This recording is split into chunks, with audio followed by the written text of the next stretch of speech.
Yeah. Uh, Here we go now. Yeah. We see the show. Hey, hold on. Hold. Here we go now.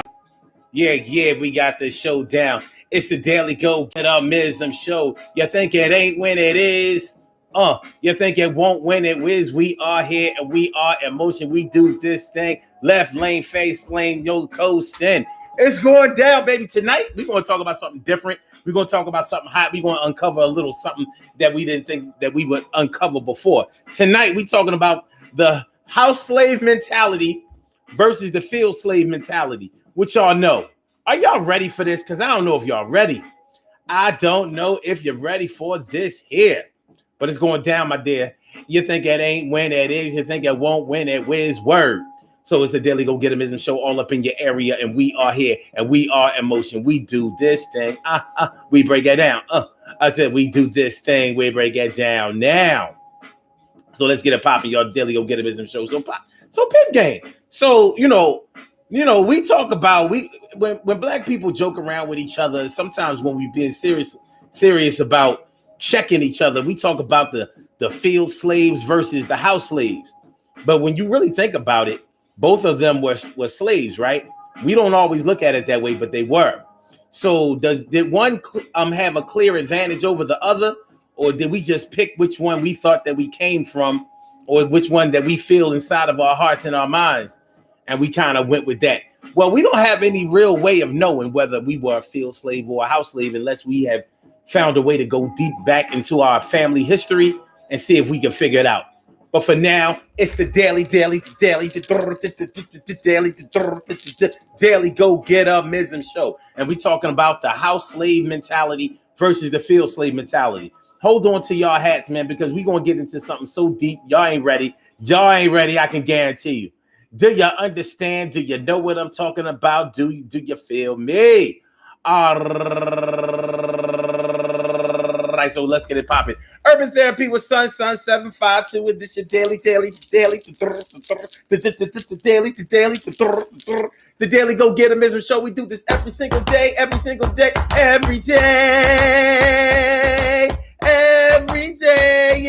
rains. Every day it rains. And the DG will do the same. I'm your host, Sun 752, aka Omar with the. And if you can't say Omar with the, but then you should say Omar with the R's. The Daily Gogetemism Show all up in your area, and we are in motion tonight on the Daily Gogetemism Show on this 4th of August, Tuesday, pretty petty Tuesday.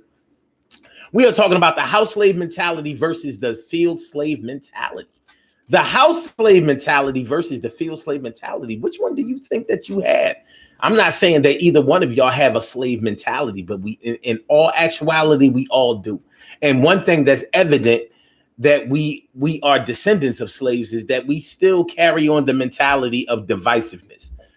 Y'all know how it goes. Black people will divide themselves. We divide ourselves at every turn. If we don't know how to do nothing, we know how to separate from each other. We know how to divide ourselves from each other. We do it by skin color, or should I say light skin versus dark skin, good hair versus bad hair, young versus old, man versus woman, hood versus suburbs, paid versus broke, all kinds of things, educated versus should I say college educated versus high school dropout, whatever the case may be. We always find a way to divide ourselves, and it's more serious for us than it is for other ethnic groups and other races, because we are really all we have when we're talking about American descendants of slaves. That would be us. That's one of the reasons why we call ourselves Black people. Many of us call ourselves African Americans, but we can't really hold true to that title or to that label, because we don't have enough proof outside of the white history books to support that we came from Africa. If you notice, Africans don't talk about ever sending large numbers of Black people over to the Americas. How is it that we talk about it, but they don't talk about it, and they were the ones where they came from? Well, it's just something to think about. But anyway, we know that slavery was the worst, most heinous, most disgusting, most brutal, act that was ever committed on in the history of the world.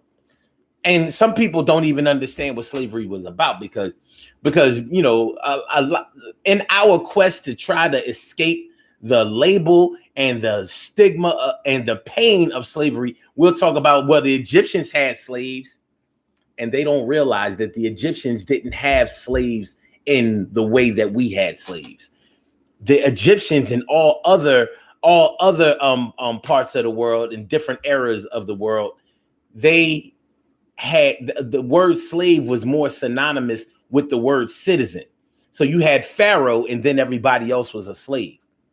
So that's just like we have a president of the United States and everybody else is a citizen.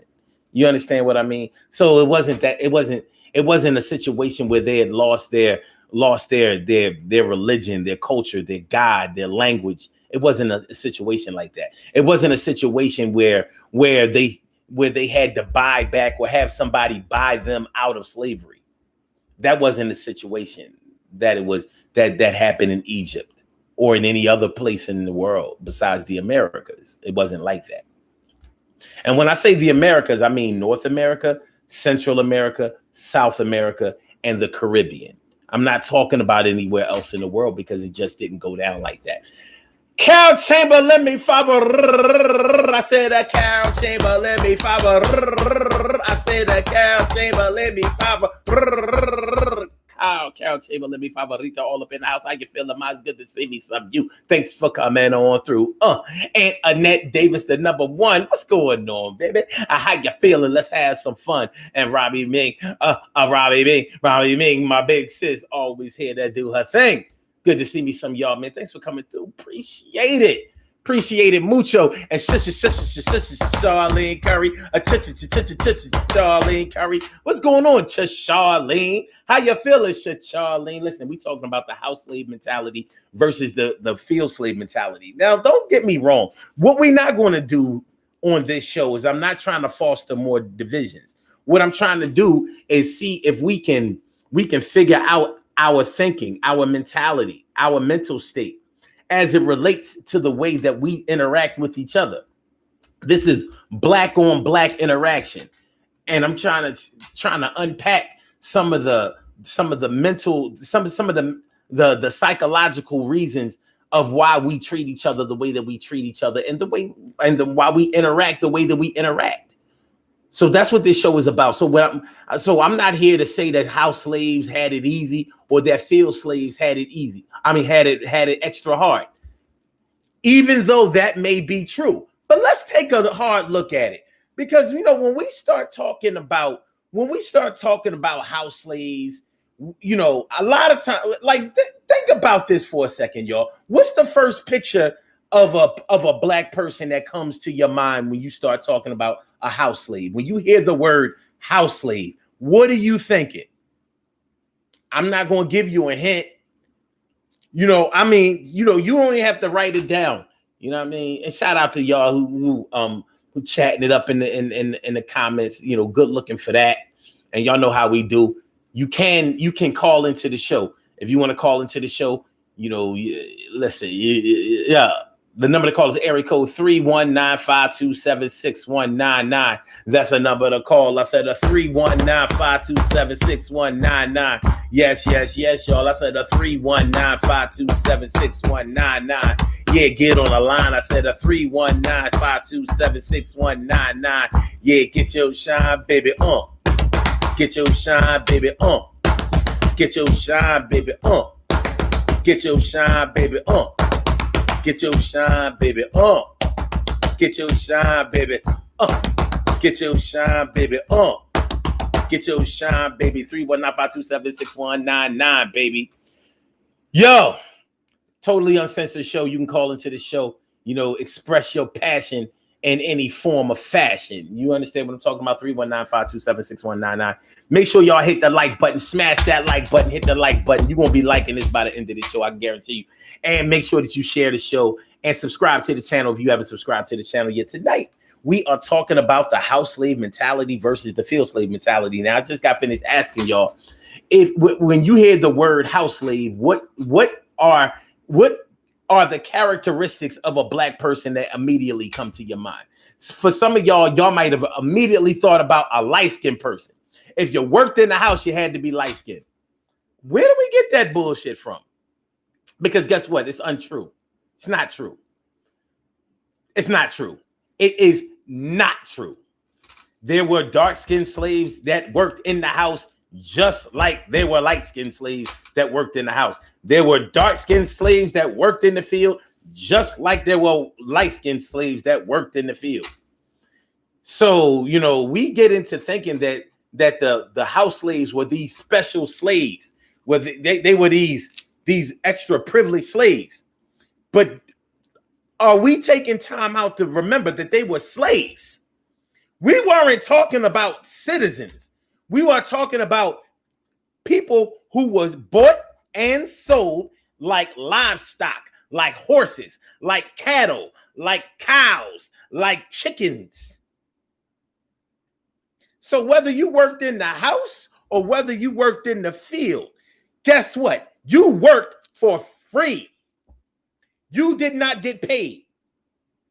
So maybe when you were in the house, you had to work cooking and cleaning.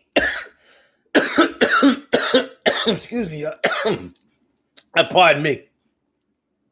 So maybe you did a lot of cooking and cleaning. You did a lot of domestic chores around the house. And maybe some of y'all think like, well, shoot, I would rather be in the house cooking and cleaning and cook, you know, whatever, rather than to be out in the slave in the fields, having to pick cotton, having to work the tobacco fields and whatever. Okay, it's a preference thing. So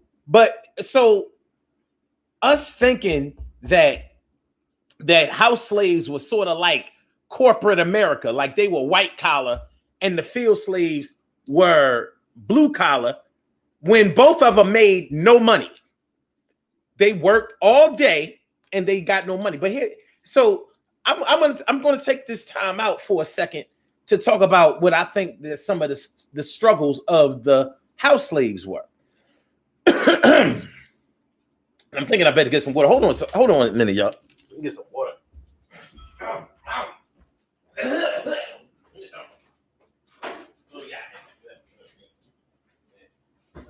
Messing with this bottle water. All right, hold on. All right, I'm back. I had to rock out with the bottled water right now. You know, I don't normally be rocking out with the bottled water. But here are some of the of what I would consider to be the struggles of a house slave.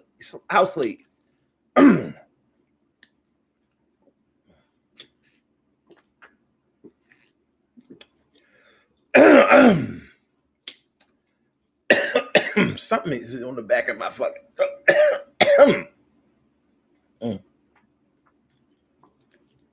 trying to cough it off. Okay. All right. Here are what are some of what I consider to be the struggles of the house slave. Now, people, first of all, I've heard people say things like, well, in the house, they was in the cool house while the house slaves were out in the hot sun. Do y'all understand that this was in the 1800s and the 1700s and the 1600s? It wasn't no air conditioning. Do y'all know that air conditioning didn't come out until like the 1930s? Hold on. So it was hot as shit in that house. Hold on. And we talking about the South, right? All right. When was air conditioning invented? 1902. According to ASME, modern air conditioner was invented in 1902 by Willis Haviland Carrier, a skilled engineer who began experimenting with the laws of humidity control to solve an application problem at a printing plant in Brooklyn, NY. Okay, so 1902 was when the first air conditioner was invented. 1902. So, and during slavery times, what the fuck? During slavery times, there was no air conditioning. Now, I don't know about y'all, but in my house, if I'm on the second floor, which is right below the roof, if I don't have the air conditioning on, it's hot as shit up there because you know heat rises, right? Well, I hope we don't think that Massa allowed all of the slaves to just work on the first floor and not the second floor as if he cared about them. Because I don't think that that's the way it went. So what I'm getting to here is he and she are in the hot house having to cook, having to clean and all of that kind of stuff. Now we also think that house slaves had to be dressed up and everything like that because you know that's the way it's portrayed in our history and in the movies and stuff like that. But I don't think so. I don't think that the house slaves wore nice threads like Massa. I've heard it said like he wore the clothes that Massa wore. No, he didn't. No, she didn't. Maybe when they had company over and they had functions like parties and balls or whatever, depending on how wealthy your Massa was. Yeah, I would imagine that you dressed in attire that was more like servants. But just you dressing up every day just to work in the house, that's not the way it was. And remember, you didn't get paid. See, we don't always think about these things when we start talking about the house slaves and whatever. We think that they just had it good.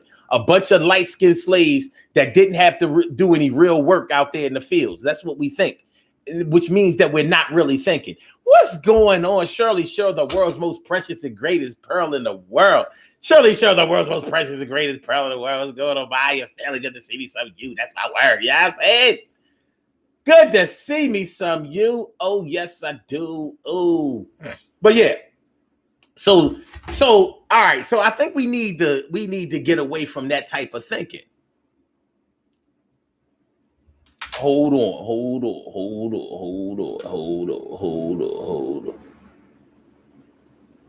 Annette Davis says, I felt like a house slave when everyone at my job got lunch and forgot about me.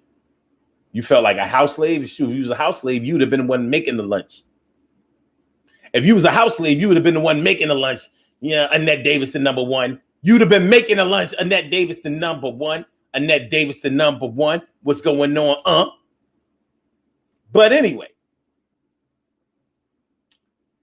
Okay. Oh, okay. Your first vision or your first thought about the characteristics of a house slave was someone who toils hard. Okay. Toils hard, field work, and heinous treatment. Okay. That's what you think about when you think about slavery right away. Okay. Couch says house slaves were sometimes the offspring of their masters. Now I've heard that that's true. And I believe that that's true. It didn't stop them from being a slave, though. What it may have done is given them a little bit of favor with the with Massa and all of that. But remember, the slave master, or should I say the slave mistress, Massa's wife, she ain't like the fact that he was going down in the slave quarters, having sex with these so-called savages, right? And making kids with them. Which when you really think about it, it totally nullifies their whole notion that we were animals or that we were in some way subhuman. Like I didn't see him going down and having sex with goats and chickens and cows and horses. Well, maybe some of them, but anyway. All right. So Shirley Shore Hudson says, I automatically think about Django when Samuel Jackson played the house slave. Yeah, but Django was written by Quentin Tarantino. It was written by Quentin Tarantino. He wasn't never his family wasn't never no house slaves, no field slaves, or no kind of slaves. He's just making movies. Carol Chambers says, I know you've heard of whistle walks. Okay. Making sure that they didn't steal shit. Okay, I get it. Okay. It's like putting a bell on a cat. Carol says, wait, hold on. Robin, there was a time where slaves cooked and their masters didn't trust them to serve food, not to eat it, so they had to whistle while when they brought food to the master. Yeah. To be honest with you, I ain't really fucking with that myth, because it's like they cooked the food.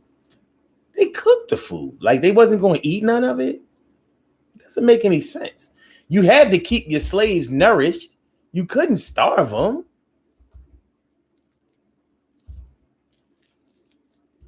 You know, ever since, you know, my view on things changed a lot when I found out that white people eat chitlins.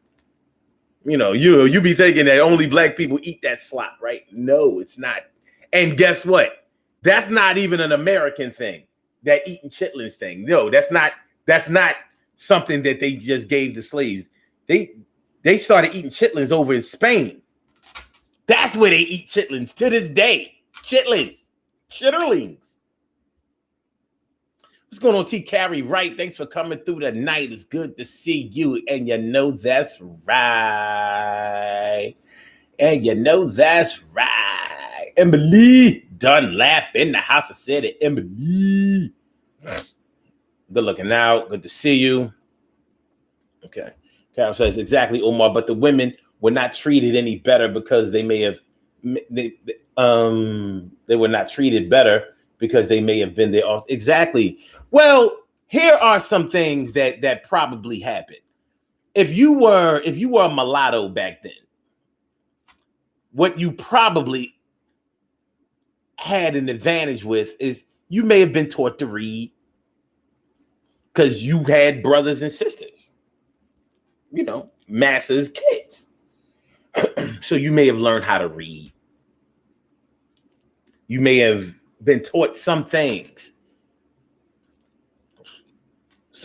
but other house slaves may have been taught the same things.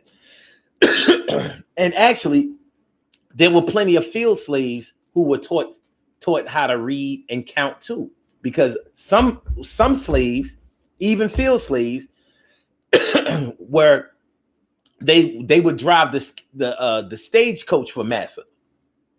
They would drive the stagecoach, and they would also go into town with massa to help him trade. You know, whatever cotton crop, whatever tobacco, whatever, he had to go sell it. It wasn't like it wasn't like it was a store on the plantation and people came to you. You had to go into town and sell your goods that were farmed and fielded and created and invented for free. So some slaves had to know how to count. They had to learn how to count because massa might have been selling so much he had to have the slave help out. And those were field slaves.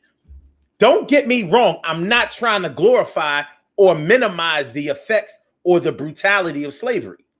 But history is history. And we can't say that it's all bad and then say that we survived it. Because if it was all 100% brutality, whip, beat, when are your and how are your slaves going to be in condition to run your damn plantation? You couldn't beat them all the time. The ones who were rebellious were the ones who got beat. Everybody else fell in line. They got the work done. It's bad. It's still bad. But that's why we're talking about the house slave mentality versus the field slave mentality. I don't think that we understand and that we understood enough about slavery when we talk. A lot of us be just talking out our ass like what we think it was, because we don't really want to think about it. See, so think about what do we have so far? We thought that all house slaves were light skinned. No, we thought that no slaves could read or write. That's not true. There were slaves that could read, write, and count. They weren't going to do that. They wasn't going to do that for the whole damn plantation. But we would have also thought that maybe only the house slaves learned how to read, write, and count. No, there was field slaves who had to learn how to read, write, and count too. They just weren't going to they were going to make sure that you didn't teach the rest of them. Because the master catch your ass reading, writing, and you ain't been authorized to read, write, and count. That's going to be your ass.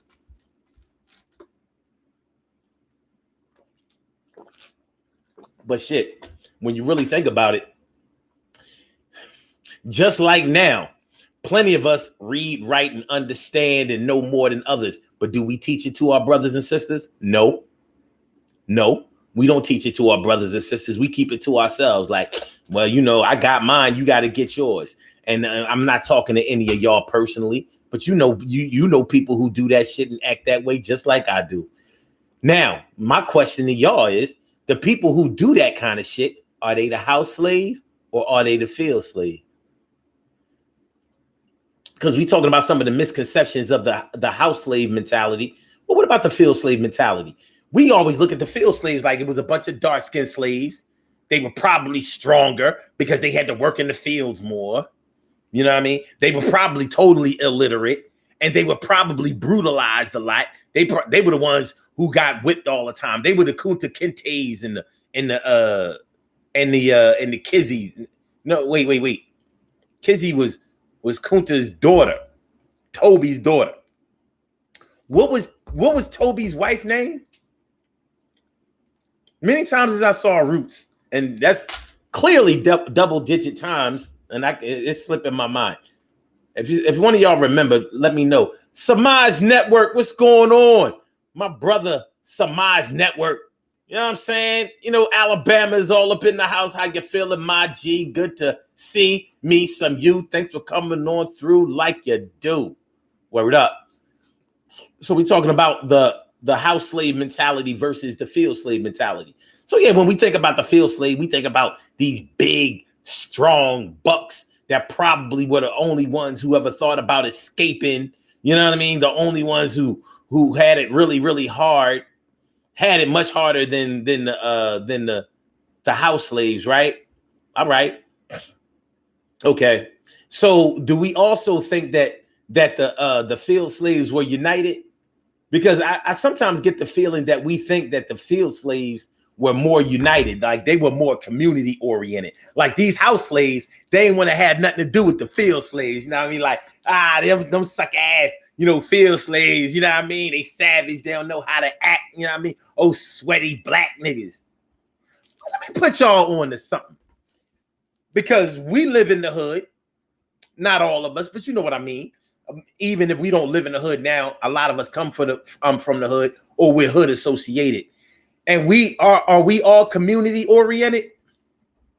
Are all our neighbors, are they united? Do they look out for each other? Do they never talk bad about each other? Do they always help each other out? Are they always on each other's side? Is that the way it is in the hood? Because if it was that way in the hood, then the hood wouldn't be a bad place, would it? If it was all, you know what I mean, brother, sister, brethren, sisterin, if it was all love like that, then what? Living in the hood wouldn't be bad. It wouldn't be dirty. It wouldn't be dangerous. Now would it? Now it's hard to believe or hard to think that living in the hood, that's the field. Those are the field slaves, right? The house slaves, they out there in the burbs, right? Living good, white collar jobs, 2 and 3 car garages, white picket fences, Benzes, Volvos, and BMW station wagons, that type of shit. You know what I mean? 2.5 kids. No, not a bunch of kids like y'all niggas. You know what I mean? 2.5. Always cooning for the white man, right? That's how we look at a lot of our suburban brothers and sisters, right? They the house slaves. Down in the hood, we united. We stand strong. We in the struggle, right? Like our brothers and sisters that made enough money to move out into the burbs ain't in the struggle. Like if the cops stop them randomly in the middle of the night, like they are in any less danger than me and you. And let me put y'all in with something else that I don't think we think of a lot. We know that Master used to come down into the slave quarters and have his way with our women. There was a lot of rape going on, right? Well, you ever think about this? Why did Master have to come down into the slave quarters to rape our women when he had the house slaves right there in the house? Why didn't he just take them in another room and You know why? Because the house slaves didn't live in the fucking house. They lived down in the slave quarters just like the field slaves. That's why he had to go down to the slave quarters. The house slaves didn't live in the house. They worked in the house. Never really thought about it, right? Yeah. So if the house slaves lived in the hood, which was the slave quarters, then what separates a fucking house slave from a field slave? Besides the job that they do, that neither one of them got paid for. What's good? What's good? Are y'all hearing me? Am I speaking French? Am I on some crazy shit right now? You understand what I'm saying? The house slaves didn't live in the house. They lived in the slave quarters. Oh, we thought like they had their own little special house quarters. It's on the same plantation, brothers and sisters. So when we start talking about the house slave mentality versus the field slave mentality, I see a lot of what we have going on today.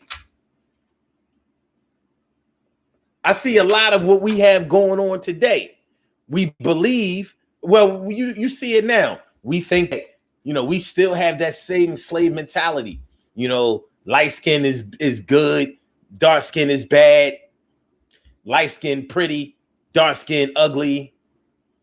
Even if we know that that's not true, overall we have bought into that slave mentality type of notion. Anybody who works hard, follows the rules, and works their way up the corporate ladder, they probably are sellout. They don't care about us in the hood. Meanwhile, the ones down here in the hood, sometimes we make just as much money as somebody who works in corporate America or whatever, but we still down here in the hood. But are we part of the community? Are we feeding the community? Are we giving back? Are we united? Are we helping each other out? A lot of times we ain't doing that shit. So what's the slave mentality? What's the house slave mentality versus the field slave mentality when we really start getting into it? My brother Ansel Jones is in the house. What's going on, my brother Ansel Jones? Hold on, y'all. Okay, Carol Chamberlain acknowledges that when there were dinner parties and there were special dishes. Yeah. Oh, okay. You're talking about, okay, I see what you're saying. So, like when it was hors d'oeuvres being served, they made sure that they had that whistle walk. Like, yo, don't be eating, don't be fucking up the hors d'oeuvres and shit. You'll be eating. Okay. All right. Robbie Ming says the slaves cooked, raised master's kids, and taught master's kids to read. Slow down, ma. They didn't teach master's kids to read. That's not what they did. Hold on. Master's kids might have taught us how to read, but we didn't teach master's kids how to read. We didn't know how to read. Okay. Carol says my paternal grandfather was born into slavery, and there are stories both written and oral documenting a lot. Okay, that's what's up. I like to hear about some of that. That's good stuff. Annette Davis, the number one, says, my great-grandmother would tell us stories about slavery that she had heard from her mother. Okay. Samaj says, I tried to teach my homeboys about finance and stocks, real estate, and they tired of me talking about it. Some of us don't want to know anything else. Well, you got a spoon. Let me tell you something that my pop always told me, Samaj. When the student is ready, then the teacher will appear. When the student is ready, then the teacher will appear. So you just go ahead and you keep planting the seeds. Somebody else is going to come and water the seeds and provide the light. You just keep planting them. And when they're ready, guess what? They'll remember what you tried to teach them. They'll also remember what you taught them, and they may even come back to you to get you to teach them again. You might be on some other shit by then, but nonetheless, when the student is ready, the teacher will appear, and they will find somebody else that will get them where they need to be. See, what we have to understand a lot of times, Samaj, is that we are where we are in our lives, mentally, emotionally, psychologically, physically, financially. So when you're trying to teach, if you're trying to teach a fourth grader calculus, trigonometry, even geometry, they're not going to be ready. You know why? Because by fourth grade, you haven't even mastered decimals or fractions yet. You're just getting to division, long division. So you're not ready to start getting into integers, exponents, factoring polynomials. You're not ready for that. And that's what talking to somebody about stocks when they don't even understand how to fucking read their pay stub and figure out how come they're not taking home as much money as they want to take home based on their salary. So you gotta spoon feed them. Don't give them too much. Give them a little something. Show them something that they can do. You understand what I mean? Like, they may not be ready to be electricians, but they may know how to. They may be ready to know how to twist some wires and make sure that you put the black with the black and the red with the red. No, you ain't ready to learn all of the intricacies of electricity, but you can understand that if you touch the red, and if you hold the red in one hand and the other red in the other hand and it's hot, you're going to get shocked. So show them how to hold on to the plastic part. They ready for that. After they get that, then you get them to the next spot.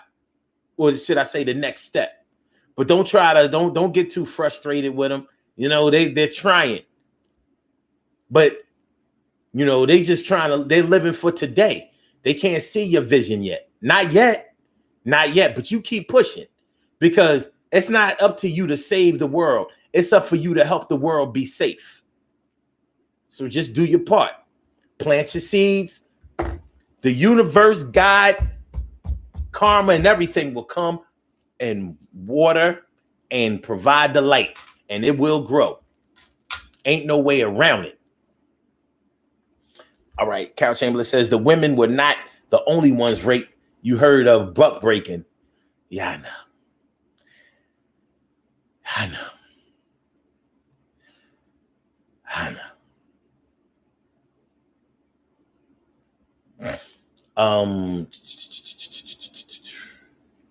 Ansel Jones says that we couldn't read the King's English. Yeah.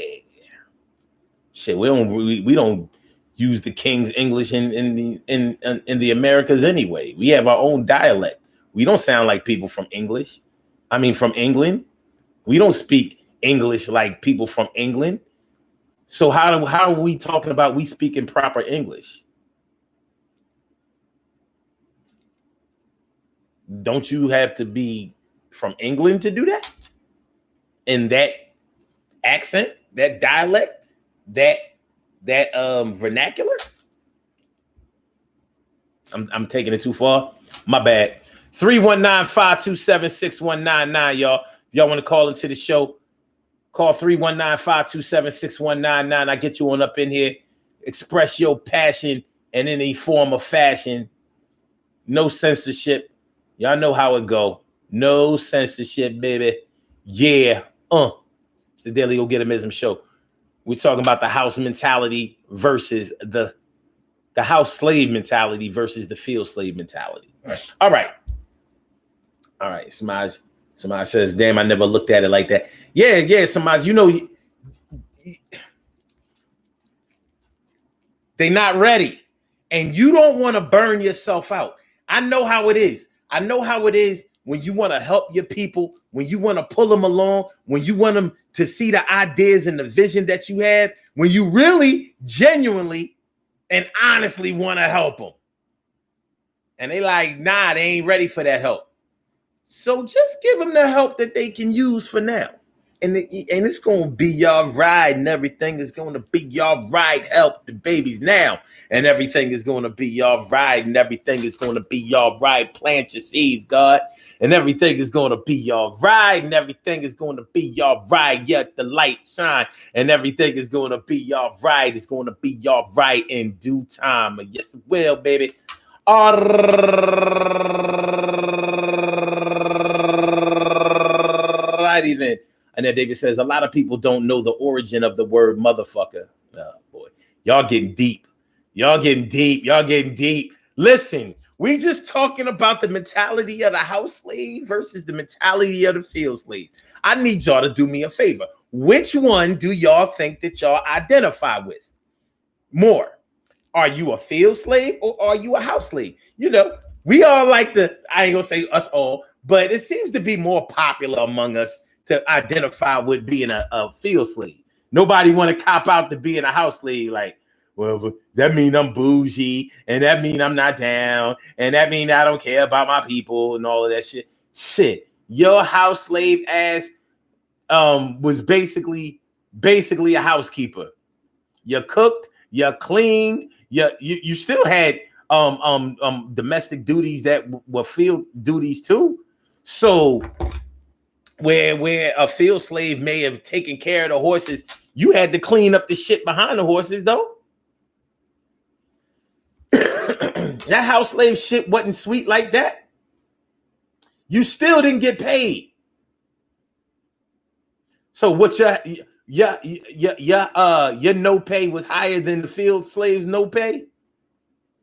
I mean, you know, you to hear some of us talk about it, you would think that the house slaves was just, you know, in the crib chilling.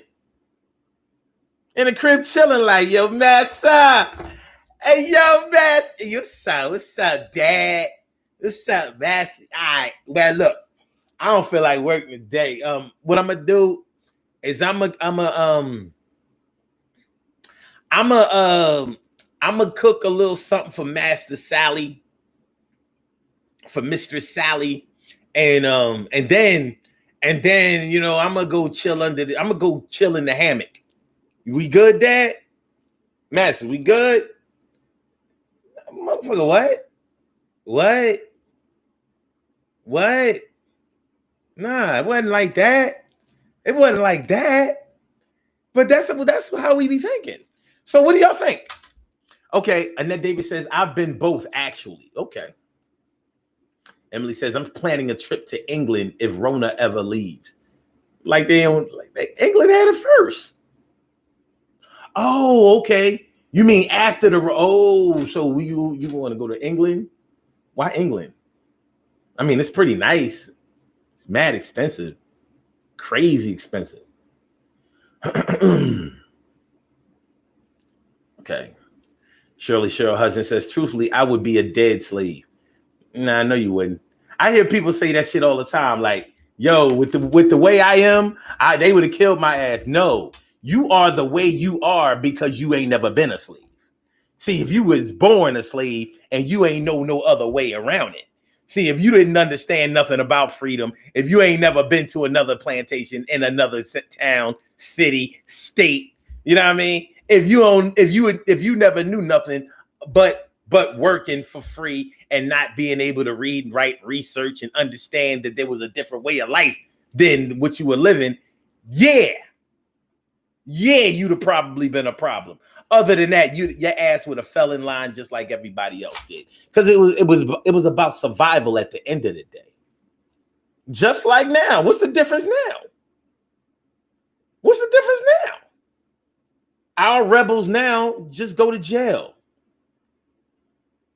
Sure, it's unjustified. A lot of them go to jail, go to prison, get locked up because of an unjust justice system or legal system. Yeah, that's true.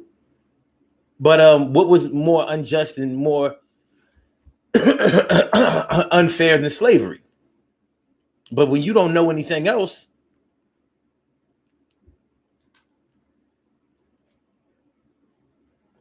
so no. I used to think the same thing. Like, yo, if I was a slave, I would have probably ran. I say that now. But what the fuck is stopping me from running now when you really think about it? I don't have to live in America. I don't have to live in Philly. But guess where I've been living all my life? Now, you could say, well, yeah, but, you know, this is where your family lives and you know, you're not in bondage here. I ain't free here. Not in what I consider freedom to be.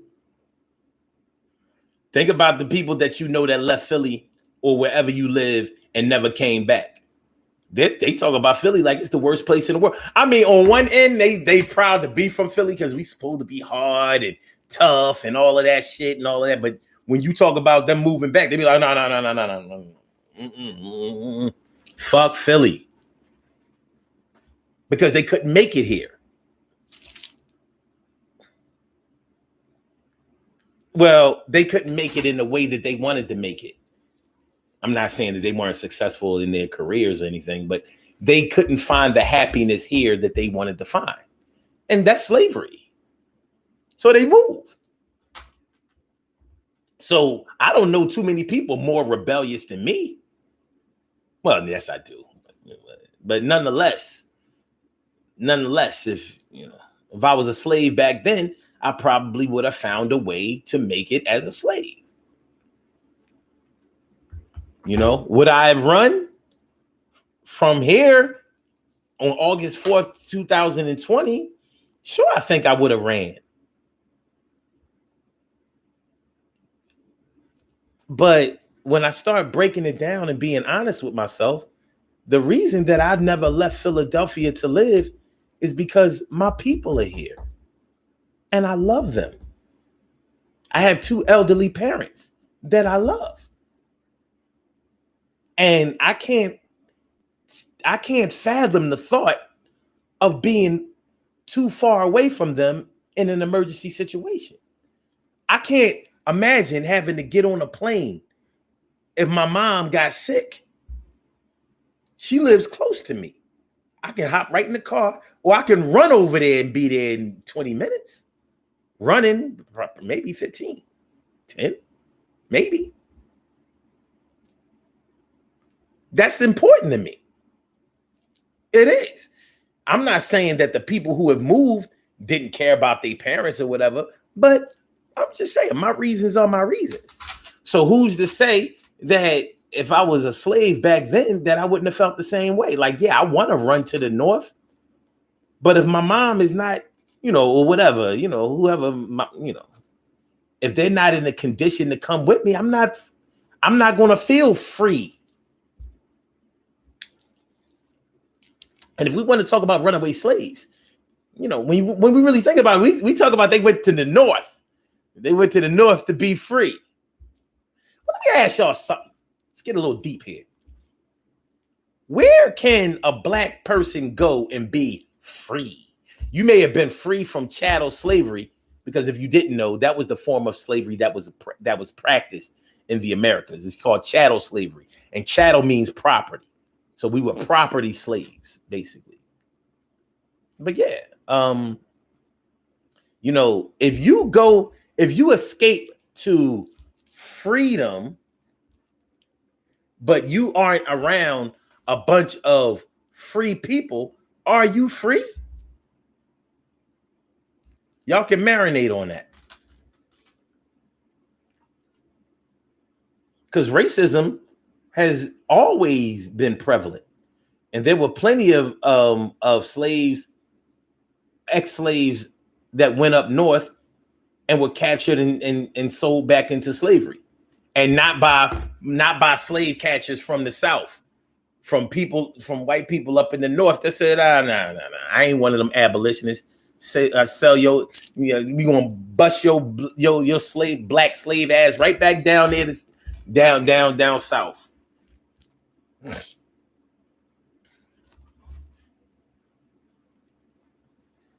Ansel says people always say they worked me like a slave. Yeah, we play around with that word, man. It ain't nothing to play around with. It's actually disrespectful to our ancestors because we talking about somebody worked us like a slave. Meanwhile, we get a check at the end of the week or every 2 weeks, and we bitching about the amount. Our ancestors, they bust their ass for real, for nothing.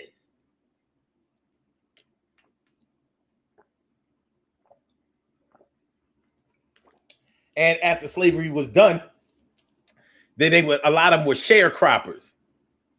So doing the same work as they did as a slave and only getting this much of the profits feels a lot like now, don't it? Sharecropping, baby. So you work the whole field, do all of the work, and only get a little bitty, incy, wincy, teeny, weeny, itsy, bitsy part of the profits. But we call it business, baby. We call it business. Okay. Oh, your nephew is in England. Oh, that's what's up. Okay. Robin Ming says today is just modern day slavery. Carol Chamberlain says my grandfather was born April 1st, 1861, died. Wow. So he was a baby slave for 2 years. Died 4/15/1907. Damn, he didn't live very long. Wow, okay. She also says his father, born in 1834, founded on slave schedules and family Bible. Okay. Oh, okay. And that says the only time that you are truly free is when you close your eyes for the last time. Shit, and we don't know that. I don't know what happens on the other side. Shit, we pass from one world into another world. We don't know. I don't know. 90 seconds. So Jones says they went west. That's how we have black cowboys. Well, the black cowboys were really just Native Americans, black Native Americans, and that's us. We are the real Native Americans. But the reason that I wanted to do this show, the house slave mentality versus the field slave mentality, is because we need to know. We need to understand our history. So many times we look at history and the present 60 seconds from just our experience. You know, we don't really open up the books. We don't really ask the questions. Sometimes we don't know what questions to ask. You know, and we look at things through limited lenses because we are conditioned to just take whatever's on the surface. You know, our freedom is so limited and our access to feeling free and being free is so limited that anything that minimizes our pain or feels less painful than anything else, we kind of go for it. But is it right though? I don't know, man. I think that I personally have a lot of field slave tendencies in that, I'm a blue collar dude, but my job title is kind of white collarish. But there are definitely blue collar blue collar duties in my job description too. So I would consider myself to be a field slave only because I know that field slaves can be house slaves too. Field slaves can have the house mentality, but guess what? House slaves can have the field slave mentality. Whatever that really means. I don't buy into the notion that house slaves were all uppity, all beautiful and had the upper hand. I don't buy into that. To me, slavery was slavery. It was unpaid labor. And it was something that your freedom had to be granted to you, sometimes bought for you. You had no control. And sometimes in our lives right now, we feel like we don't have any control over our destiny and absolutely no access to freedom or a free way of life. So I don't know if my grandparents, my ancestors, I don't know if they worked physically in the field or in the house, but I think that they probably worked in the field because I do come from a family of agriculturists. You know, my dad is a farmer, my mom is a farmer, my sisters, we all like to plant things. We know how to make shit grow. Does that mean that a house slave can't raise plants? No. I'm sure that there was some cross training going on. You know, at your jobs, y'all have cross training. You know, even though something may not be in your job description, you have to learn how to do it just in case somebody else is out for that day. So if there was cross train, if there is cross training now and we're doing it for pay, you think that there wasn't any cross training back then and they were doing it for free? You think I'm gonna let your slave ass, who is totally under my control, you think I'm gonna let you be a one-trick pony when I can make all the money off of you by teaching you as many things, how to do as many things physically as possible? What you think? What you think it's going to be? What y'all think it's going to be? See, when you really start thinking about this shit, it opens up your mind a little bit. Annette Davis says, Annette Davis says, what category do you put blacks in the prison system? Well, the prison system is basically, for black people, it's just slavery all over again. When you start talking about privatized prisons, because they're working for free and they profiting, at least the state penitentiaries, are using state money, but privatizing prisons. So I can open up a prison and make money off of cheap labor. Come on, man. But we give a lot of attention and put a lot of emphasis on the prison system. And there's something that we need to understand. There are more white people in prison than there are black people. There are more white prisoners in prison than there are black people. The problem is that there are more white people than there are black people. And so if you go by us only being 13% of the population, but we make up 40% of the prison population, those numbers aren't good at all. How is it that such a large chunk of us make up the prison system, but only a small percentage of us make up the entire population? That's where the problem comes in. We are in prison disproportionate to our population, and we're prosecuted more.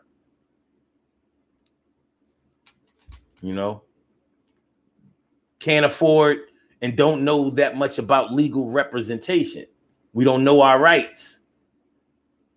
Most of us, whether we are criminals or not, we don't understand what lawyers do.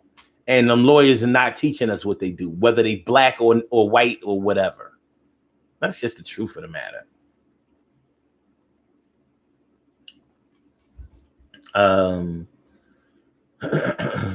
Robin Mink says, I have learned a lot more about slavery. Yeah, there's a lot. This man, Rob, there's so much more to it. It's we be talking about the surface shit when it comes to slavery. Nah, and we all have that slavery mentality. You know how I know we all have the slavery mentality? Because we divide. We're always separating from each other. I don't fuck with them niggas. Nah, them cats over there. Nah, fuck that. I don't care. You know we do. And then David says, prisoners in private prisons get paid because I used to work in one. Yeah, they get paid.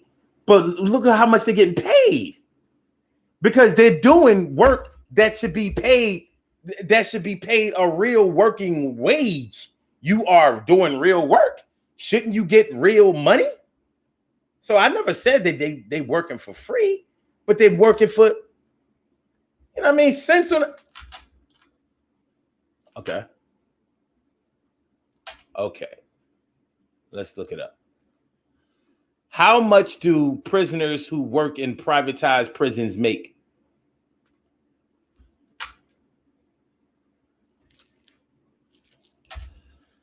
Okay, how much do private prisons make per inmate? A private prison can offer their services to the government and charge $150 per day. Per day per prisoner. Okay. How much money does the government make from prisons? 2015 Core Civic Corporations of America. Corrections Corporate of America received $911.8 million in federal money from its various prison-related contracts. This equates to about 51% of its total annual revenue. Wait. Wait a minute.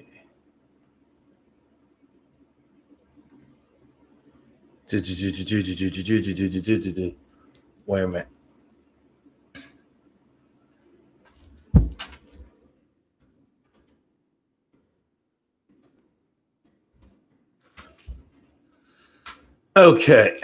Prisoner slavery inmates. Inmates are paid cents while manufacturing. Let's see.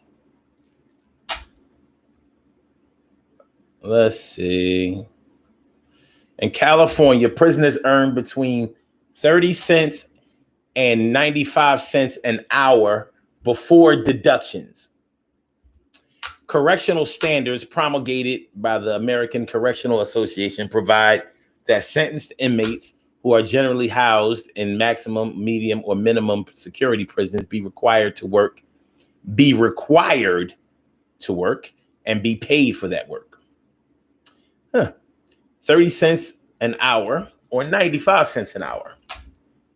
Okay, there it is. They get paid. You good with that? You good with that number? I don't think I'm good with that number. Y'all good with that number? Okay. Emily says, I think about things back then versus today, and still there's so many similarities of now. Some don't want to see it or believe it, but it is what it is. In today's society, it's just. And then David says, that's the company I work for. Okay. Emily says, are you okay? Oh, just been noticing something. Nah, man, my allergies is kicking my ass. I was clearing my throat earlier. That's why I had to get this cheap water. Poland Spring. Yuck. My shit fucked up. And then David says, Corrections Corporations of America pays each inmate $1. It said 95 cents. You telling me they got a 5-cent raise?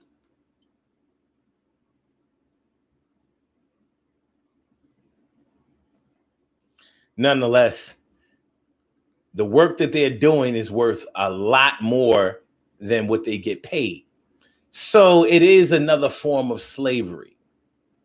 But once again, I mean, don't get the numbers fucked up, because a lot of people think that there are more black people in prison than there are white people. No, we make up about 41 to 43% of the prison population, and white people make up the other. Well, not all white people, because they're Mexicans and Hispanics.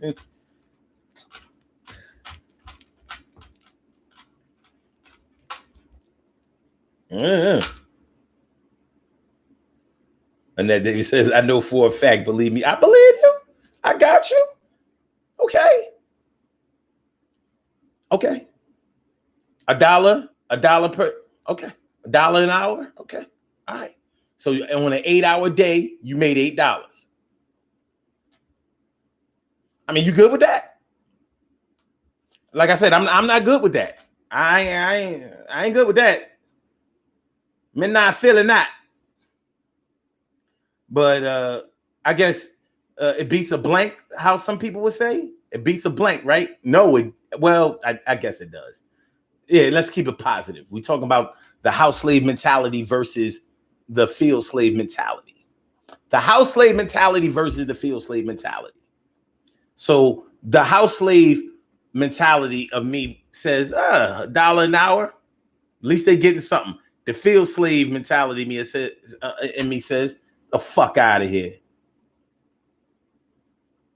How come I can't be a how come I can't be a prisoner and refuse to work? Why can't I just do my time, laying on my bunk and chilling? When they say that you have to pay your debt to society, what is that? What do you mean? What is my debt to society? What you talking about? What you talking about? I mean, it's one of those terms that we throw around, whatever. And I've heard a lot of us field slaves say, yeah, I paid my debt to society. We done walked off that time, no parole. I done walked off my time, maxed out, baby.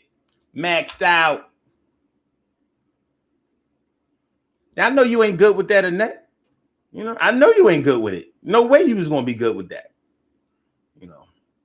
So, Annette, is you a house slave or is you a field slave?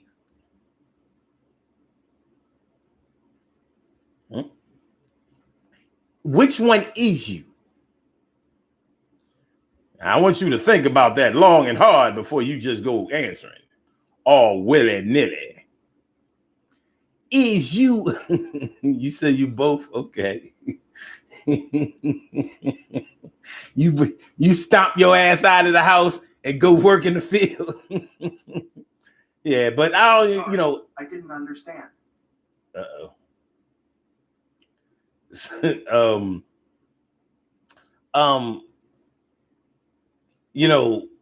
What the house slave or field slave mentality is a little different.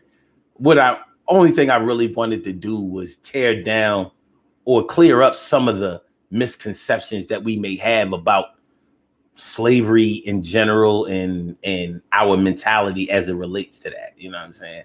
So hopefully I did some kind of job of some kind of decent job of helping you out with that.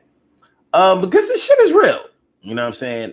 It is. And the way that we deal with each other, separating from each other and all of that, it's unacceptable.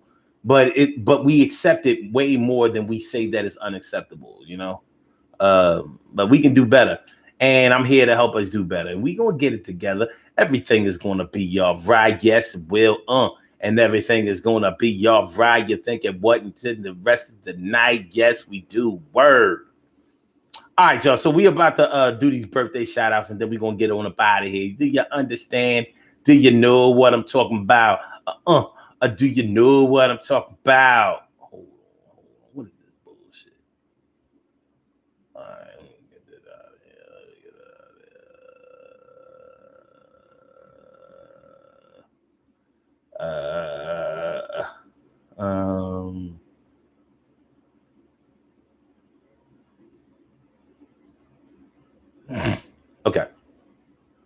Okay.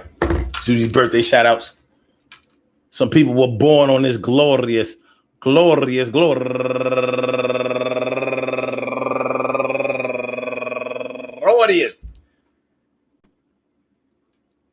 August 4th, and they deserve to be acknowledged. So let's go about our business of acknowledging them and making them feel, hold on, what the hell is going on here? Come on, say.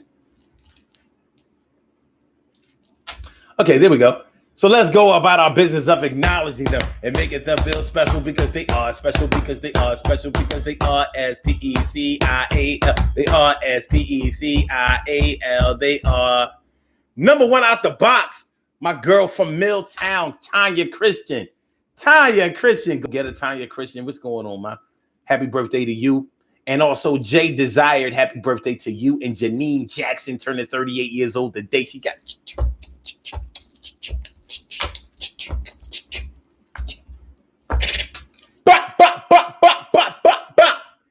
Yeah, do your thing, Neen. And also, my girl holding it down for the D every day, all day. Miko, blondes are better. Happy birthday to you, Miko. And learning what works for me, turning 39 yees old today. Oh, Miko is turning 48 years old today. Do the damn thing. And Sean Williams turning 51 years old today. Happy birthday to you, Sean. And last but not least, Elisa Jackson turning 43 years old today. Happy birthday to you, Elisa. I want to say happy birthday to all of you and anyone else out there who shares this birthday on this glorious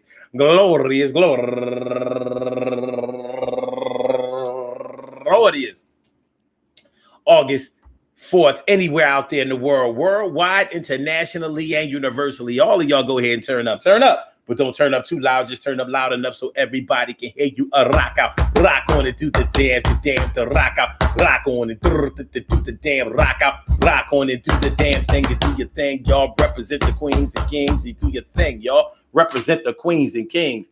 Good things happen to those who wait. Great things happen to those who grind. And anything can happen to those who go for theirs. So go hard, go for yours, and remember, hey, yo, listen to what I say, because of this type of shit can happen every day. Listen, man, I want to thank y'all for coming through. Number one. And yo, this house slave mentality versus this field slave mentality. There really shouldn't be a separation between the two, because at the end of the day, they were both slaves and they didn't get paid, and the work was hard and it was long and it was tedious, and there were no vacation times, and nobody went to the Caribbean to kick out and stretch out. And nobody had free travel to come and go as they pleased, and everybody was under the control of another human being and bought and sold like livestock.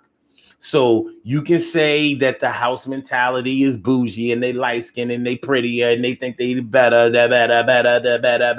And you can say that the field slaves were hard working and they were blue collar, and that they are the ones who did the real work, and they were industrious, and they were also they were brutalized, and they were hurt, and they were the unlucky slaves. Well, you show me a lucky fucking slave.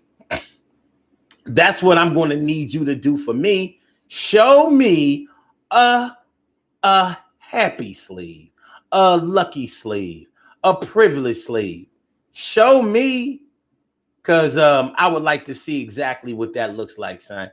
And yo, for real, I would like to see what that looks like, because I'm not really sure if that's something that exists in our world. But we can always try and see. We are where we are now. And there are going to be times when we have to ask ourselves how far we've come, or if we've come far at all. Have we advanced? Have we gotten farther? Are we better than we were before? Maybe some of us are, maybe a lot of us aren't. But we still, still we rise, and everything is going to be all right, and everything is going to be all right. Thank you. Won't. Listen, man, I hope y'all enjoy listening to the show as much as I enjoy broadcasting it. Peace to all my day ones, my everydays, and my brand news. Appreciate y'all. I love y'all to death. I resuscitate y'all. I love y'all right back to life. Make sure that y'all hit that like button. If you haven't liked the show so far, make sure that you go ahead and like it.